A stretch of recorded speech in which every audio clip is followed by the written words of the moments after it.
آپ معاون بنیں غرباء کے، مساکین کے، یتیموں کے، ان لوگوں کی مدد کریں۔ حضرت بشیر بن عقبہ رضی اللہ تعالیٰ عنہ فرماتے ہیں کہ میرے والد جنگ احد میں شہید ہو گئے تھے اور میں ایک کونے میں کھڑا رو رہا تھا، تو نبی پاک صلی اللہ تعالیٰ علیہ وسلم نے مجھے دلاسا بھی دیا، دست شفقت بھی رکھا۔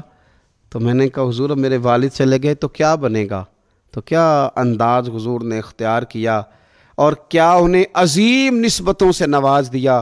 حضور فرمانے لگے اے بشیر بن عقبہ، تو پسند نہیں کرتا کہ فاطمہ تیری بہن بن جائے، عائشہ تیری ماں بن جائے اور محمد تیرے والد بن جائیں صلی اللہ تعالیٰ علیہ وسلم؟ مستقل تجھے رشتے نہ دے دیے جائیں، مستقل ہی تجھے سہارا نہ دے دیا جائے، مستقل بنیادوں پر ہی تیرا خیال نہ رکھا جائے؟ تو عید پر، رمضان میں بالعموم اور عید کے بعد بھی کوشش فرمائیں کہ آپ مستقل بنیادوں پر غرباء اور مساکین کا خیال کریں۔